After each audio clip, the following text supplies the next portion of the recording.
Joe, do you have anything from the first year when you did it for the first time? Like anything that stands out? It could be good or bad. Oh, Yeah, make it good after everything we've done to you. Make it good. Make it a good one. My first year, I was on a different team. I was just kind of like reeled in, like, hey, you know what a camera is. You want to shoot something? I was like, okay. I understand that feeling. Yeah, Hey, yeah. you know where to get costumes. You want to help? Yeah. So I was like, okay. Also, do you want to edit? Also, do you have any interest in directing? I was like, wait a minute. But, so I'd never really done anything like that before. I never made a film. But I was really interested in it. I just remember it being like a whirlwind on the day of shooting, and it was a complete nightmare, and we were so behind and like not getting any of the shots we wanted, and then we had like makeup for like gunshots, and it looked terrible, and it was way more intense than I was anticipating. And this is what you call a good story. I didn't have a good story. Oh, okay, good. I have my story, Okay, and fine. that's it. All right, great. One voice. One voice.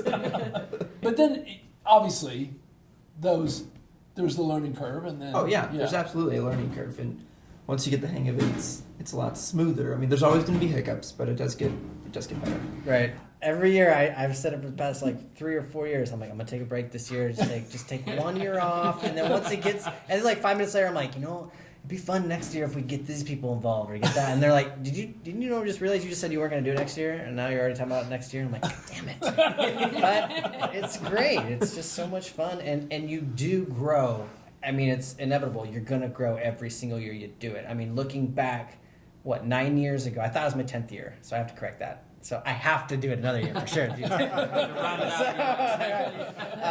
after that, I'm out. I mean, I was that guy when starting out. I was like just doing this in the back of the theater going, oh my gosh, please nobody watch this. I was so embarrassed. Somebody laugh. No. Even if it's ironic. It was a drama. When you do a drama and somebody laughs, it's like, no. That's the one with the religious angle. No, you okay. probably may not remember my first year, which is What was the name of it? I don't even remember the name. I think I deleted it off my hard drive. What was it about? I was so upset about it. It was when Liberty Bank. Oh, With yeah, those with the boy, we props. took heed about that. I've seen that. What? It's on YouTube. It shouldn't be. I swear it is. What is it about then? A salesman comes to your No. door. Okay, that's a funny story. You made 2, didn't you? We made 2, and Because I I saw felt that one. so upset about that because my friend Andy came over. I'm like, dude, this is our first film festival. We got to make this film. Here are the rules. And like at that time, I was like, this has to be perfect. This has to be just the rules have to be just like they say. And it was like, okay, Very cut and dry. Very cut and dry, yeah.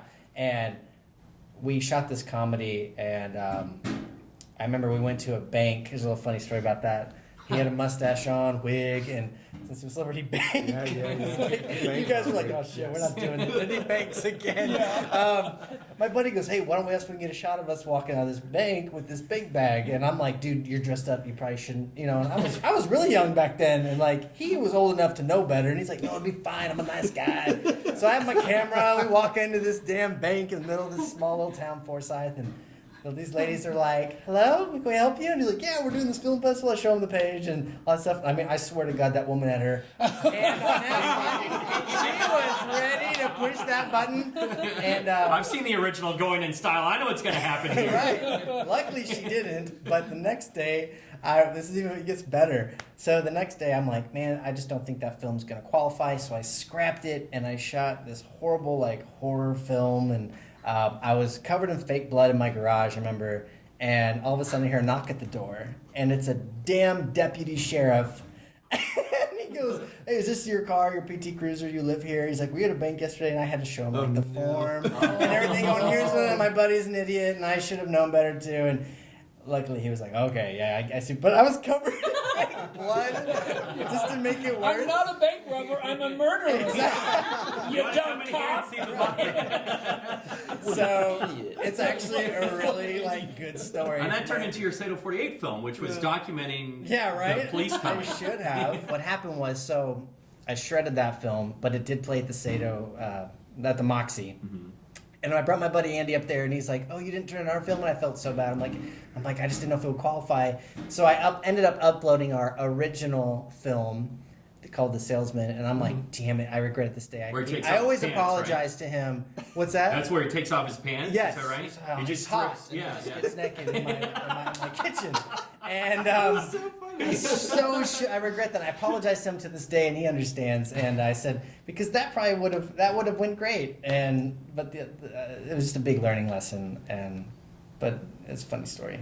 So you take a step back and you're like, you know what? I can laugh at what we did in a good way, or take away some really good responses and be really happy and take Right. pride in that. But you always take something away that you're like, I'm going to keep that. I know I'm going to do that later. I know that I succeeded in that spot. And even I though think it's a long process. I think that's like so important. Like I was saying, and I think we've all been there. At that year, I was like, I'm never doing this again. That's what I was first saying in my head. Like, I am never going to do this again. I'm so embarrassed right now. Getting out of this town. Right now. Not that bad. Anyway. Go wear a mustache. Foresight. I just deleted it from my hard drive. I have Dropbox. I changed my name. I'm going to wear a fake mustache for the rest of my life. Right.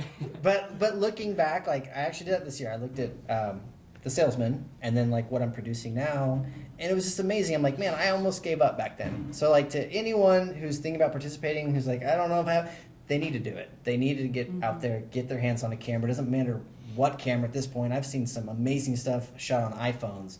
So just don't get discouraged and just keep doing it, and you're only going to grow the more you do it. The best documentary winner a few years ago, Searching for Sugar Man, was largely shot on an iPhone. iPhone, yep. And it's unbelievable. You know, I think looking, especially for you guys here, I can take away and say, I noticed something that you end up continuing. So for myself, I love seeing that with all of you.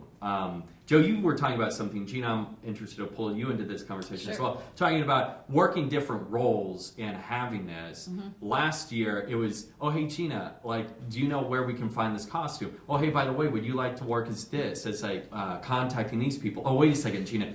I need you to hold this baby. Yeah, and whenever leading up to like, Jeana, I'm going to need you to be a mom. What was that like for you? It was frustrating. It was scary. It was thrilling at the same time, because for me, I like to do a lot of different things. I like to multitask, and so when you tasked me with finding costumes, and then it turned into this spiral disaster of where I called probably, I don't know, 10, 20 places to find Schools around the Ozarks. Yeah, schools. I mean, I do things behind the scenes, so it's nice to get out and do something in front of a camera, and that's translated into things that we do now outside of SATO that I never dreamed I would do before. So. And you know, whenever you throw yourself into so many different roles, you are overwhelmed, like you were just saying, but you also very quickly find out what you are good at and what you like and what you don't like, and sometimes that surprises you.